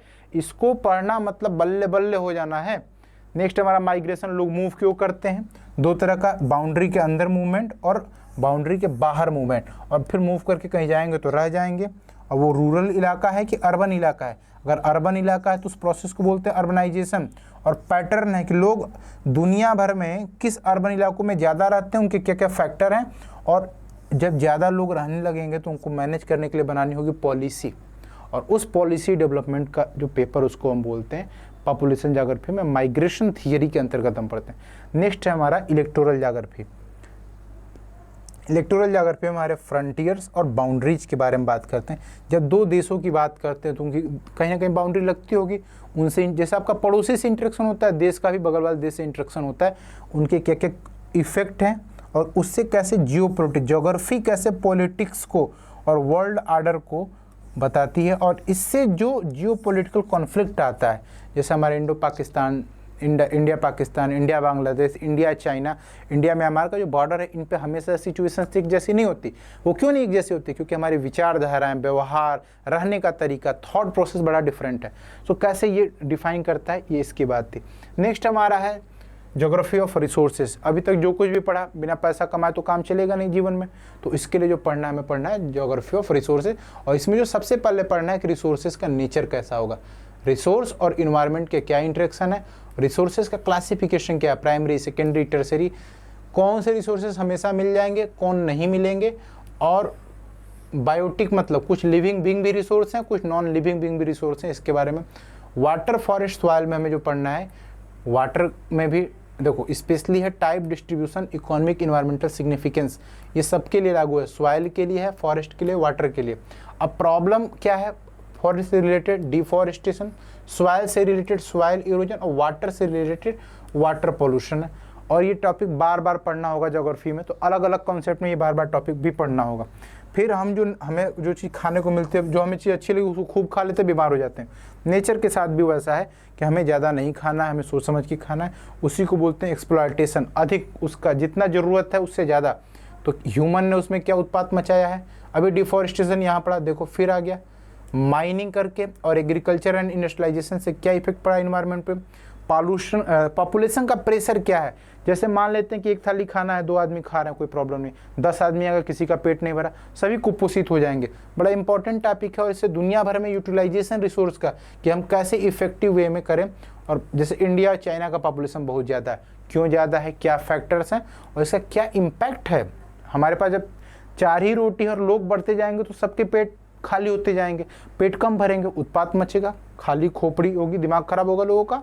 फूड सिक्योरिटी भारत में, इंडिया ने फूड सिक्योरिटी हासिल कर रखी है और इसको बहुत अच्छे से हम पढ़ेंगे कि भारत बड़ा शानदार देश है इस मामले में कि जो अपने सारे के सारे लोगों को ऑलमोस्ट खाना देता है। इन्वायरमेंटल हजार्ड इसके पहले भी फिजिकल ज्योग्राफी में पढ़ा था। रिसोर्सेज में फिर हम पढ़ लेते हैं पॉल्यूशन, उसका रिलेटेड प्रॉब्लम क्या है, कौन कौन से प्रॉब्लम अभी ट्रेंड करना शुरू कर रहे हैं। ग्लोबल वार्मिंग पहले भी टॉपिक में था, इनकी कंजर्वेशन कैसे करेंगे, प्रिजर्वेशन करेंगे। और सस्टेनेबल रिसोर्स, ये सस्टेनेबल डेवलपमेंट, सस्टेनेबल रिसोर्स दुनिया भर में छाया टॉपिक है, इसको बड़ा डिटेल में हम पढ़ेंगे।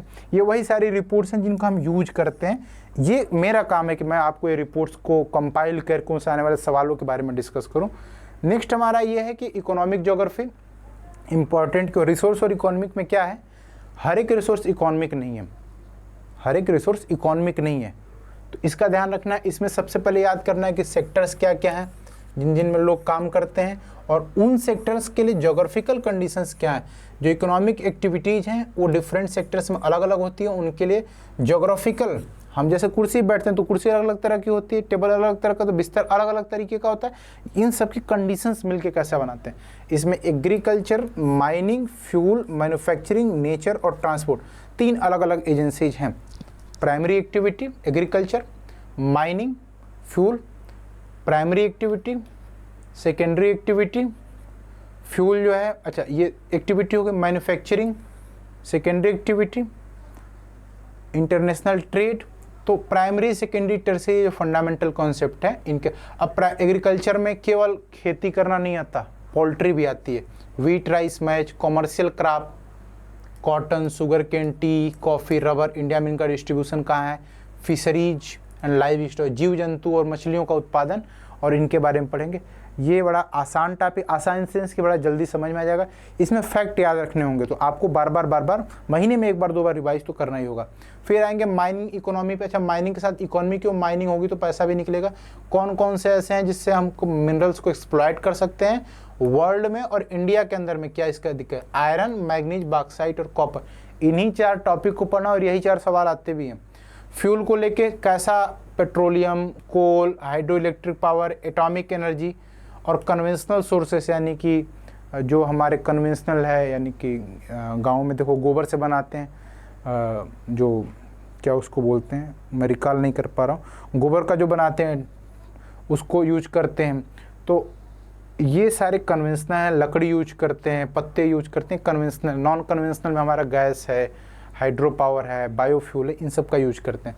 नेक्स्ट मैन्युफैक्चरिंग इंडस्ट्री में कैसे ज्योग्राफी इम्पैक्ट करती है वहाँ पे इंडस्ट्री को, उसके बारे में पढ़ेंगे। और ट्रांसपोर्ट के बारे में, ये बड़ा इंपॉर्टेंट टॉपिक है सर्विस सेक्टर के लिए। ट्रांसपोर्ट के बारे में जो relative significance and means of transport पढ़ेंगे, तो हम ये पढ़ेंगे कि वाटर, एयर और लैंड के ऊपर ट्रांसपोर्ट सिस्टम दुनिया भर में जो करंट की हम बात करते हैं फिजिकल ज्योग्राफी में, ओशियन करंट, उससे इसका रूट और कौन कौन से वाटरवे इंपॉर्टेंट है, और इंडिया में कैनाल के थ्रू कैसे, जैसे रोड से जा सकते हैं, हवाई जहाज एयर से जाती है, आदमी रोड से जाता है, तो पानी कैनाल से, नदी से, समुद्रों से जाता है, उसके बारे में पढ़ेंगे। ह्यूमन ज्योग्राफी ऑफ इंडिया, अभी तक जो कुछ पढ़ा सब में एक सेक्शन ऐसा है जो इंडिया के बारे में स्पेशल है। तो जो कुछ भी टॉपिक पीछे पढ़ा उसको अगर इंडिया में अप्लाई करते जाएं तो ये हमारा टॉपिक। कल्चरल लैंडस्केप कैसा है, भारत में पॉपुलेशन ग्रोथ, उसका डिस्ट्रीब्यूशन, डेंसिटी। भारत के हर जिले में पॉपुलेशन ग्रोथ अलग है। कुछ जिले बहुत स्पार्स हैं, 20 आदमी नहीं मिलेंगे 2-3 किलोमीटर, कुछ जिले 20 में 22,000 लोग मिल जाएंगे, उस तरह का। सेटलमेंट कहाँ ज़्यादा लोग रह रहे हैं, और अर्बन सेक्टर भारत में शहर कहाँ बसे हैं, गाँव कहाँ रहे। एग्रीकल्चर में इंडिया में कौन कौन मेजर क्रॉप होती है। इम्पैक्ट ऑफ ग्रीन रिवोल्यूशन, यानी कि इसके होने के बाद कैसे चेंजेज हुए हैं मेजर क्रॉप में। और इंडियन एग्रीकल्चर का रीजनलाइजेशन, पंजाब में गेहूं ज़्यादा हो रहा है, उत्तर प्रदेश में गन्ना ज़्यादा हो रहा है, कहीं पे बाजरा ज़्यादा हो रहा है, अलग अलग क्यों हो रहा है, इसको बोलते हैं रीजनलाइजेशन या रीजनल लोकलाइजेशन। ये क्यों वहाँ पे हो रहा है। नेक्स्ट इंडस्ट्री कहाँ है, कहाँ इंडस्ट्री है भारत में। डिस्ट्रीब्यूशन, आयरन और स्टील, जहाँ आयरन स्टील ज़्यादा, इंडस्ट्री ज़्यादा। मैन्युफैक्चरिंग वाली सीमेंट, यानी कि लाइम स्टोन जहाँ ज़्यादा, कॉटन यानी कि महाराष्ट्र जहाँ पे काली मिट्टी जहाँ कॉटन होता है वहाँ इंडस्ट्री उसकी ज़्यादा रहेगी। शुगर, इंडस्ट्रियल रीजन्स वर्ल्ड के और इंडिया के कंपेयर करके पढ़ेंगे, और भारत में क्या क्या इंडस्ट्रियल पॉलिसीज हैं इसके बारे में बहुत डिटेल में पढ़ेंगे। ट्रांसपोर्ट अभी हमने पढ़ा था यहाँ पे, और यही ट्रांसपोर्ट इंडिया के कनेक्शंस में रेलवे, रोडवे, यानी कि कितने रेलवे के जोन हैं, कैसे काम करते हैं, रोडवे में, हाईवे, वाटरवे अब चल रहे हैं, एयर और पाइपलाइन ये भी हैं, गेल जो आजकल करता है, गैस अथॉरिटी वाला जो गेल का चलता है। फिर internal and external trade, Bharat में क्रॉस द बाउंड्री कंट्री के अंदर और एक्सटर्नल बाहर विदेशों को कैसे ट्रेंड, यानी कितना सामान जा रहा है आ रहा है, इनके बारे में, कौन कौन से सामान आ जा रहे हैं उनके बारे में, और उनका डायरेक्शन, किस दिशा में हम इंपोर्ट ज़्यादा है, इंपोर्ट मतलब मंगाते हैं, कहाँ पे एक्सपोर्ट ज़्यादा है, इसके बारे में जहाँ पढ़ते हैं। इंडिया के रिलेटिव में बात कर रहा हूँ। फिर रीजनल डेवलपमेंट प्लानिंग इंडिया, कि भाई ये जो सब कुछ पैसा वैसा आया इससे भारत के लोगों का भला कैसे होगा, इसके बारे में जहाँ बात करेंगे उसका नाम है रीजनल डेवलपमेंट। ग्लोबलाइजेशन और इसका इम्पैक्ट क्या है इंडियन इकोनॉमी पे, देखो पढ़ क्या रहे हैं, ज्योग्राफी, और इम्पैक्ट किसका है इकोनॉमी पे। ज्योग्राफी बड़ा खूबसूरत सब्जेक्ट है, सब कुछ समाहित कर लेती है खुद इंडियन इकोनॉमी पे, और क्या नेचर है इंडियन इकोनॉमी का, कैसे ज्योग्राफी इसको प्रभावित करे। कंपनियों के लगने से वहाँ की महिलाओं की कमाई में वृद्धि हो जाती है, महिलाएं कमाती हैं तो बचाती हैं तो उनके घरों में बड़ा वृद्धि होता चला जाता है। बड़ा मतलब कोलिनियर कॉन्सेप्ट है, सीधा साधा कॉन्सेप्ट, बनाओ कॉन्सेप्ट ईजी याद रहेगा। सोशल और इकोनॉमिक डेवलपमेंट क्या क्या हो रहे हैं, impact of development on environment and natural resources, ये क्या होता है, डेवलपमेंट होता है तो फिर वहाँ जो इन्वायरमेंट है, जो वहाँ रिसोर्सेज है उनके पे कैसे इफेक्ट पड़ता है, उसके बारे में जहाँ पढ़ेंगे वो टॉपिक होता है। इसमें भी कुछ कॉन्वेंशनल कॉन्सेप्ट्स हैं, कुछ अनकॉन्वेंशनल है। कॉन्वेंशनल मतलब जहाँ से सवाल शोर साट आएंगे। यह सारा टॉपिक जो पीछे पड़ा ह्यूमन ज्योग्राफी में, मतलब डेटा पॉपुलेशन का 2011 वाला पूछेगा, पूछता ही है। इकोनॉमिक ज्योग्राफी में वही मैं बोल रहा था जो टॉपिक वाइज क्वेश्चन है, ये सेक्टर बेस्ड क्वेश्चंस कई सारे सवाल पूछे भी गए हैं, बहुत सारे सवाल अलग तरह से अप्लाइड में भी आते हैं। इसको करने के एक बड़ा इजी तरीका ये है कि हम सवालों को PYQ जब मैं अभी आपको सॉल्व कराऊंगा बड़ा इजी तरीके से पढ़ाया जा सकता है। कि कितना इजी है समझा देना, कि कितना कॉन्सेप्चुअल क्लैरिटी अगर आपकी है, अगर आप ज्योग्राफी के फंडामेंटल समझते तो बड़े आसानी से सवालों को करके चले जाएंगे। ज्योग्राफिकल थॉट में बिल्कुल सीधे सवाल पूछते भाई किताब किसका कंट्रीब्यूशन है और किस कंट्री के हैं। पॉपुलेशन में तो फिर रूरल, अर्बन, उनके टाइप और ये सब के बारे में बिल्कुल बात करेगा ही करेगा। ज्योग्राफी ऑफ रिसोर्सेज में रिपोर्ट पूछ लेता है कौन किस साल में पब्लिश होते हैं। अनकन्वेंशनल में कभी कभी ऐसा होगा कि सेंसस पे कोई ऐसा डेटा पूछ लेगा जो जनरली नहीं पूछा जाता है। किसी जैसे कोई न्यूज़ में डेटा आ गया, जैसे कोई रीजन में स्पार्स हो गया, कहीं अकाल पड़ गया और जनरली वहाँ ट्रेंड नहीं है अकाल पड़ने का, तो ऐसे कंडीशंस में ये पैदा हो सकता है कि सेंसस को लेकर वहाँ के सवाल पूछे जा सके। इस पे सवाल इकोनॉमिक ज्योग्राफी में भी पूछे जा सकते हैं, रिसोर्सेज पे भी पूछे जा सकते हैं। जनरल ट्रेंड ये है कि डेटा का सवाल यहीं से आता है। सेंसस के डेटा के बारे में अनकन्वेंशनल पूछ लेता है और टर्मिनोलॉजी को तो लेके हर जगह पूछेगा। इसमें मैं बिल्कुल क्लियर हूँ कि आपको टॉपिक वाइज टर्मिनोलॉजी सब्जेक्ट का बता देना है। इकोनॉमिक ज्योग्राफी में सी रूट और इसकी कैरेक्टरिस्टिक, और ये हम पढ़ेंगे ही पढ़ेंगे। ये स्पेशल इकोनॉमिक जोन हम पढ़ेंगे क्योंकि इकोनॉमिक ज्योग्राफी भी हमें पढ़ना है। ज्योग्राफी ऑफ रिसोर्सेज में फिर रिपोर्ट पूछेगा। थॉट में सेम बात है, कई बार कभी कून्स का पैराडिज्म शिफ्ट थियरी पूछा है, बड़ा इंपॉर्टेंट, बड़ा मज़ेदार टॉपिक है। आप इसे पढ़े तो मज़ा आ जाए कि यार क्या बात करता है कौन। और बाद में जब पॉजिटिविस्ट के बाद कैसे आइडियोलॉजी में चेंज हुआ है, प्रैग्मेटिज्म आया, फेमिनिज्म आया, वेलफेयर ज्योग्राफी आई और आइडियलिज्म मतलब एक बड़ी बात कह दी कि उसी के इर्द गिर्द बात घूमेगी। पॉपुलेशन ज्योग्राफी में एज सेक्स पिरामिड बड़ा इंपॉर्टेंट है और ये कॉन्वेंशनल कॉन्सेप्ट है, ये बड़ा ज़रूरी कॉन्सेप्ट है हमारा। नेक्स्ट हमारा पॉपुलेशन ग्रोथ इंडिया में, और इंडिया तो मतलब ग्लोब में भारत विश्व का ही हिस्सा है। इंडिया में पॉपुलेशन बढ़ा तो ग्लोबल पॉपुलेशन बढ़ा, लेकिन सबके रेट अलग अलग है। ऑस्ट्रेलिया में अलग बढ़ा, नीदरलैंड में अलग बढ़ा, फ्रांस में अलग, साउथ अफ्रीका में अलग, चीन में अलग, डेनमार्क में अलग। तो ये कैसे इम्पैक्ट करते हैं इसकी बात करता है। नेक्स्ट है हमारा कार्ड। अब हमारा जो थर्ड सेक्शन है, थर्ड सेक्शन में बड़ा स्कोरिंग है। मैं फिर कह देता हूँ यह टॉपिक्स स्कोरिंग है, इसमें आपको कुछ नहीं करना है, कॉन्सेप्ट क्लियर होने चाहिए। मैप का जो साइंस है, जिसको मैप बनाने के बारे में बात करते हैं, उसका नाम है कार्टोग्राफी। भारत में नेशनल सेंटर है कोलकाता के अंदर जो कार्टोग्राफी का मैप हमारा बनाता है, और जहाँ मैप के बारे में फिर रीप्रूफिंग होती है कि जो कुछ बनाया वो सब ठीक तो है।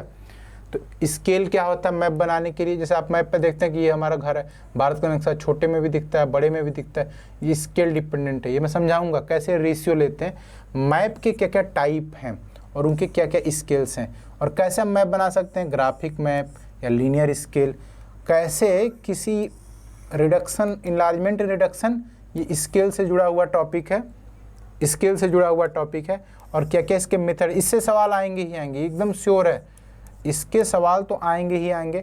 मैप का कंपाइलेशन और generalisation topic, theme based map और जनरल मैप। कभी आप देखिएगा population map of India, mineral map of India, वो थीम बेस्ड है, और जनरल में बिल्कुल दिख जाता है कि भाई जनरली क्या क्या प्रोजेक्शंस की टेक्निक है। अब मजे की बात है कि अर्थ हमारा है स्फेरिकल और हमें मैप मिलता है सीधा, यानी कुछ तो साइंटिफिक काम करा है, जो साइंटिफिक काम करा है उसका नाम है प्रोजेक्शन। तो कौन कौन से प्रोजेक्शन है, कैसे करते हैं, प्रॉपर्टी क्या है, लिमिटेशन है, और लिमिटेशन है तभी next type of projection technique भी है। और जेनाइटल, कोनिकल और सिलेंड्रिकल, 3 तरह के प्रोजेक्शन है, यहाँ के सवाल आएंगे ही आएंगे। और रिलीफ दिखाने का, पहाड़ को दिखाने का, ओशन को दिखाने का, नदी, नाला, सरोवर, झरने, इन सब को दिखाने के लिए जो हमारे पास मेथड है, वो कौन कौन सा मेथड्स है, इसमें हमें हार्डचोर, शेडिंग और कंटूर्स। एक सवाल फिक्स है इसका, कंटूर का इंटरपोलेशन, प्रोफाइल, ड्राइंग प्रोफाइल, ये तो मैं आपको करवाऊंगा लाइव क्लासेस में, हम इसके बारे में बहुत डिटेल में बात करेंगे, और आप पेन कॉपी लेके बैठ के इसको प्रैक्टिस करेंगे। मैपिंग और उसके एनालिसिस, और कैसे फीचर्स, और सर्वे ऑफ इंडिया की जो टोपोशीट, ये मैं आपको डाउनलोड करने को भी सिखा दूंगा, और आप घर पे भी बैठ के उसको ठीक से पढ़ सकते हैं। इंटरप्रिटेशन उस मैप का कैसे करेंगे, ये टॉपिक बिंदास है, कुछ नहीं करना, कोई मेहनत नहीं करनी है, जो कुछ अब तक पढ़ा उसको खोपड़ी में रखो और उसको इम्प्लाई कर दो, तो ये है। और क्या क्या है कलेक्शन वेदर डेटा के लिए, अब तो खैर बहुत सारे और भी मेथड आ गए, टॉपिक में कभी जुड़ेंगे तो उसके बारे में बात करेंगे।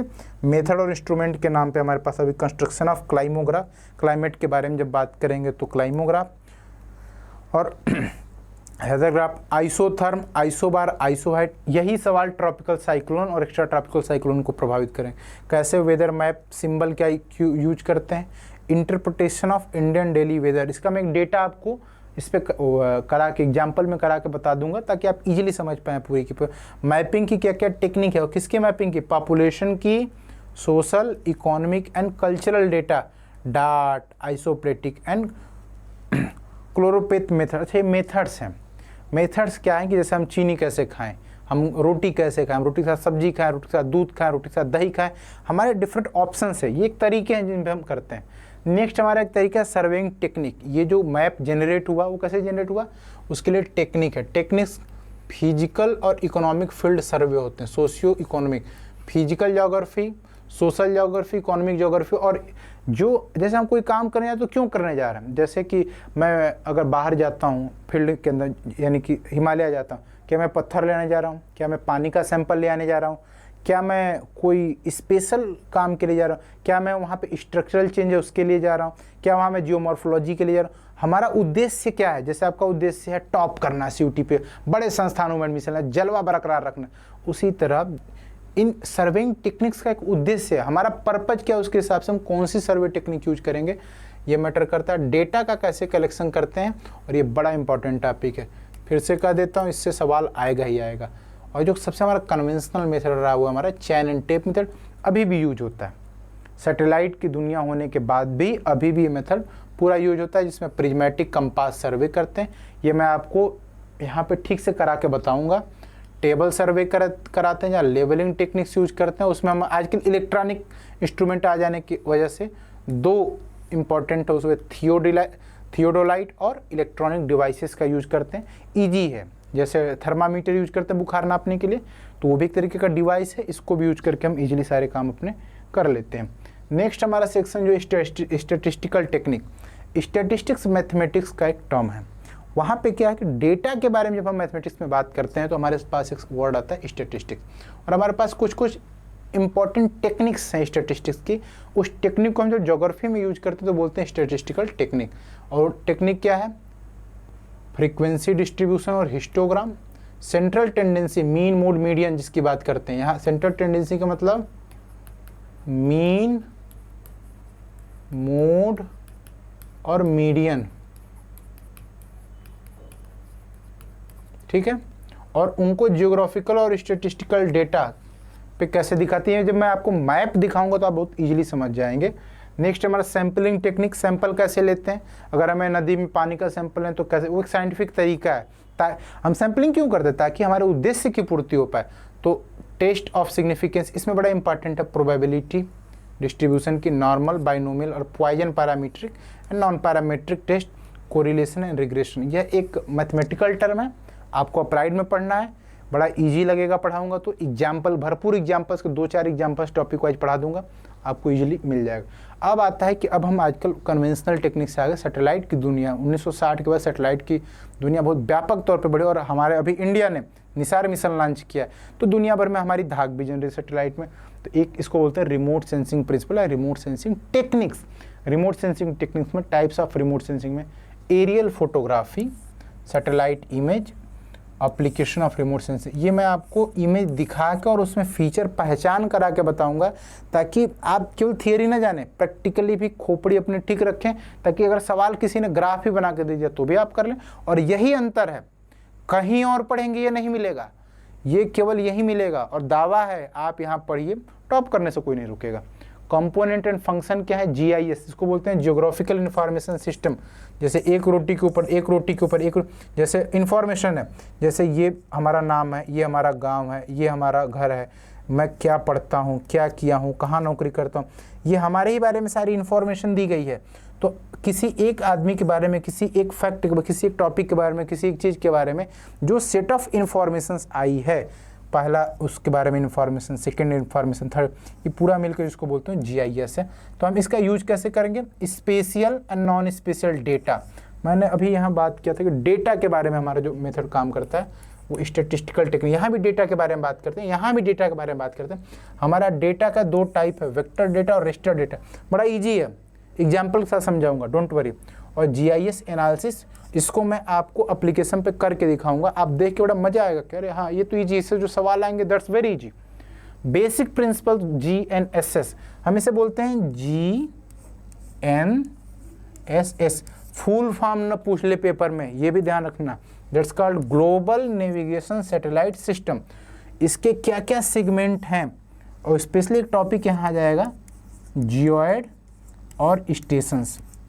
इसके बारे में जब हम पढ़ेंगे तो बात करेंगे जियोइड स्टेशन और इनके एप्लीकेशन क्या है, और इंडिया में इसरो और DRDO इसका बेसिक इस्तेमाल कैसे करती, सेनाएं अलग अलग इलाकों में तैनात हैं, वहाँ उनको कैसे डेटा मिल रहा है, उसकी बात हम यहाँ कर लेते हैं। नेक्स्ट हमारा इसमें कुछ कन्वेंशनल टॉपिक में, रिमोट सेंसिंग में इलेक्ट्रोमैग्नेटिक रेडिएशन। तो ये कन्वेंशनल टॉपिक की तो आप चिंता छोड़ दीजिए, ये तो पढ़ाना मेरा काम है। ये जो टॉपिक मैं पढ़ाऊँगा तो ये सारे टॉपिक आपको पढ़ाऊँगा ही पढ़ाऊँगा। इसमें जो अनकन्वेंशनल में कभी कभी, जैसे मैं बोला था ना, एक रोटी के ऊपर एक रोटी के ऊपर एक रोटी, आप इंफॉर्मेशन ओवरले का एक कॉन्सेप्ट है। और क्या होता है कि हम रोटी के ऊपर रोटी अगर रखें, किताब के ऊपर किताब रखें, तो हो सकता है कि बिल्कुल फिट ना बैठे, आगे पीछे हो जाए, ये एक प्रॉब्लम जनरेट होती है। तो कभी कभी इसको लेके सवाल पूछे गए हैं, ज़्यादा सवाल नहीं पूछे गए। ये सारे जो टॉपिक्स हैं ये n नंबर ऑफ एग्जाम्स में पूछे गए हैं, इनसे सवाल पूछे जाते हैं। तो हम इन सारे टॉपिक्स के बारे में भी पढ़ेंगे, ताकि अगर हमारे सवाल एग्जामिनर 1-2 ऐसा जिससे मेरी डिसाइड होती है कि यार हाँ फर्स्ट रैंक सेकेंड रैंक था, ऐसा वाला जब बनने लगे, तो ये सारे जो टॉपिक्स हैं इनको हम पढ़ लेंगे, और ये बड़ा ईजी है, इनमें कोई प्रॉब्लम नहीं है। नेक्स्ट है कि मेथड, मॉडल्स एंड थियरीज। ये फॉर एग्जाम्पल था सब्जेक्ट में, अगर देखें तो फिजिकल ज्योग्राफी में जहाँ से सवाल बड़े ईजिली आए हैं, अर्थ के ओरिजिन को लेके कुछ लोगों का विचार है, कुछ 2 लोगों का विचार है, कुछ अलग अलग तरीके के विचार है। ये जो सबसे इम्पॉर्टेंट जो 1960s में थियरी आई, और जिसके बाद फिर 1980s में जो इसमें डेवलपमेंट हुआ, वेगनर ने सी फ्लोर स्प्रेडिंग, और फिर टेलर ने इसके बारे में कुछ कहा था, बड़ा इंपॉर्टेंट। हेस का थियरी है, सॉरी हेस का थियरी, वेगरे तो प्लेट टेक्टोनिक्स के बारे में बात करा था, प्लेट टेक्टोनिक, जियोसिंक्लाइनल थियरी। इसको हम समझेंगे कि हिमालय को समझने के जो 2 तरीके हैं, प्लेट टेक्टोनिक और जियोसिंक्लाइन। माउंटेन बिल्डिंग थियरी और स्लोप डेवलपमेंट में डेविस का साइकिल तो पढ़ना ही पढ़ना है। पेंक ने भी कुछ कहा था, इसके मॉडल बड़े फेमस हैं और इससे सवाल आते हैं अरेंज करने के लिए, पेंक के मॉडल, वो इजी कॉन्सेप्ट है। कोरल रिलीफ, तो ये जो जितने टॉपिक इसमें ये ह्यूमन ज्योग्राफी में लिखे हुए हैं, ये बताते हैं कि ये जैसे हम पढ़े थे ना थॉट वाला पेपर, थॉट वाले पेपर में जैसे कैसे कैसे सब्जेक्ट हमारा आगे बढ़ा, आप कैसे छोटे थे बड़े हुए, फिर जवान हुए, यूजी में आए, पीजी में आए, पीएचडी किया, नौकरी किया, रिटायर कर गए, ये एक प्रोसेस है। इन सेम वे ये प्रोसेस डील करता है अलग रहते, जैसे कि ह्यूमन ज्योग्राफी में डेमोग्राफी, पॉपुलेशन में कैसे चेंज हुआ, पॉपुलेशन ग्रोथ की क्या थियरी है, माल्थुस, सैडलर और रिकार्डो, ये सवाल पूछेगा ही, इसमें कोई वो ऑप्शन नहीं कि नहीं पूछेगा। ये सारे टॉपिक जो हैं ज्योग्राफिकल कोर हैं, मतलब ये कोर है इन सेंस कि इन्हीं जो कुछ पीछे अभी तक सिलेबस डिस्कस किया वो इन्हीं टॉपिक्स का समअप है कि ये कौन कौन से मॉडल हैं, कौन कौन थियरी हैं। ये जो पीछे जो कुछ भी डिस्कस किया है इन्हीं को लेके किया था। डिलिनेटिंग क्रॉप कॉम्बिनेशन, वेबर, डोई और रेफुला ने कॉन्सेप्ट्स दिए हैं कि कैसे करना है। इनसे आपके बड़े सारे सवाल नहीं आएंगे, ये बहुत डिटेल में इससे सवाल नहीं आएंगे। जो सीधे सीधे सवाल आते हैं मैं आपको पहले ही बोल चुका हूँ, इजी, मॉडरेट और टफ। टफ सवाल जहाँ से आ जाता है कई बार, और टफ क्यों होता है कि नेम पूछ लेता है। अगर आपको ईयर और नेम बुक याद है आप विनर हैं, इसमें तो कोई प्रॉब्लम ही नहीं है।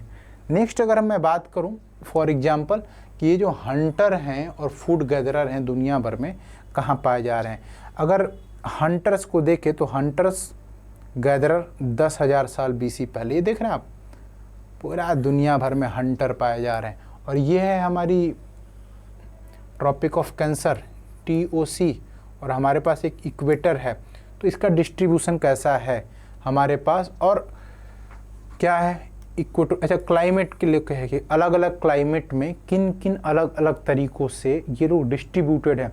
जब फिजिकल ज्योग्राफी, क्लाइमेटोलॉजी, ओशियोनोग्राफी पढ़ेंगे तो हम इनके इंटरेक्शन पढ़ेंगे, और इन्हीं के इंटरेक्शन से जो चीज़ होगी वो जन्मेगी। और हम हमसे जानते हैं, अगर हमने कक्षा 6 में पढ़ा होगा तो हमने एक टॉपिक पढ़ा था, उसका नाम था आवर पास्ट, हमारा अतीत। हमारा अतीत कैसा है, उसी जैसा है कि हंटर और गैदरर से चली हुई दुनिया सैटेलाइट तक पहुंची है, वो कैसे डेवलप की, वो जिस जगह पढ़ना है उसके बारे में। ये एक मैप है आपको बताने के लिए कि हमने कैसे डेवलपमेंट करा है, और ये मैप पब्लिश इसके बारे में 1978 का ये इन्फॉर्मेशन है। अब ये मैप तो अपडेट ही हो चुका है। नेक्स्ट है कि कौन कौन सी एक्टिविटी जो इकोनॉमिक ज्योग्राफी में हम टर्म सुन रहे थे, प्राइमरी, सेकेंडरी, टर्शियरी, और अब तो क्वार्टनरी एंड क्वीनरी। तो ये कुछ अलग अलग टाइप के, ये कुछ इसके डिस्क्रिप्शंस हैं और एक्सप्लेनेशन है इसके कि क्यों ऐसा होता है। ये सब कुछ जिन कॉन्सेप्ट्स के अंदर में हम पढ़ेंगे कि क्या इसके बीच में क्या लिंक है, किस कलर, अच्छा इनको कलर से जोड़ दिया है कि भाई ये ग्रीन कलर जॉब है, blue colour, red, white, gold. ये मतलब ये ऐसा नहीं कि इससे कॉलर का इंसेंस है कि भाई नोट महंगा है, सिक्का महंगा है, सोना महंगा है, चांदी महंगा, खरीद तो हम रहे ही हैं, लेकिन हम 4 रुपए दे खरीद रहे हैं या 4 किलो सोना दे के खरीद रहे हैं, उससे पता चलता है कि उसकी वैल्यू कितनी है। और सिंपल सी बात है कि स्कार्सिटी लीड्स, आपके पास जिस चीज़ की जो कमी है वो जब मिल जाएगा तो फिर आप वैसे नहीं बिहेव करेंगे जैसा था, तो ठीक वैसा मामला है। और इनको लेके क्या एक्सप्लेनेशंस हैं हम पढ़ेंगे, इसको डिटेल में करेंगे। ये हमारे थॉट बेसिस को सेव करते हैं। हम किसी चीज़ के बारे में जब सोचते हैं, जैसे एक बड़ा निदा फाइली का बड़ा प्रसिद्ध कथन है कि एक आदमी में होते हैं 10-20 आदमी, एक आदमी में होते हैं 10-20 आदमी, जिसको भी देखना कई बार देखना। सेम टाइप का जो कॉन्सेप्ट है, अलग अलग एंगल से वही फीचर देखने पे हमें डिफरेंट कॉन्सेप्ट्स के बारे में पता चलता है। जो हमारा नेक्स्ट टॉपिक है इसका फिर सेम वे में है कि प्राइमरी एक्टिविटीज़ में, सेकेंडरी में, टर्शियरी में, क्वार्टनरी में, क्वीनरी में, और जो कलर हमने जोड़ के रखा था वाइट, ब्लू, गोल्ड, डिफरेंट, क्या क्या एग्जाम्पल्स हैं कि प्राइमरी में एग्रीकल्चर होता है, फिशिंग होती है, फॉरेस्ट्री, माइनिंग, इन पांचों में कुछ भी आप कर रहे हैं तो प्राइमरी एक्टिविटी कर रहे हैं। Manufacturing, construction, textile, food processing, chemical कर रहे हैं तो सेकेंडरी कर रहे हैं। Retailing, education, health care, financial और ट्रांसपोर्ट, ये सब क्या हमारे सर्विस सेक्टर का मामला, सर्विस आप प्रोवाइड करें। क्वार्टनरी में अब क्या गया, रिसर्च, कोई PhD कर रहा है, साइंटिफिक रिसर्च कर रहा है, उसके बारे इंफॉर्मेशन IT सॉफ्टवेयर में काम कर रहा है, वो क्वार्टनरी। कंसल्टेंट, CA वगैरह की पढ़ाई कर रहा है या मैनेजमेंट पढ़ रहा है, MBA कर रहा है, फाइनेंशियल कंसल्टिंग कर रहा है, वो अलग है।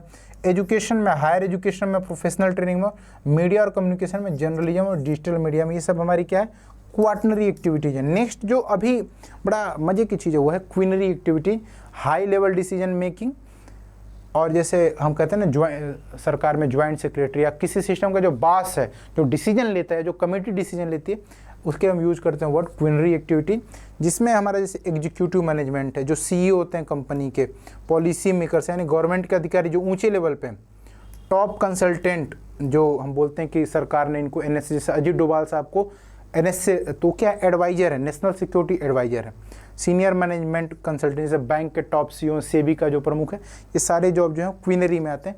फिर non profit leaders, head of the NGO, philanthropist, Aziz Prem ji, बड़ा फेमस नाम है फिलैंथ्रोपर इंडिया में।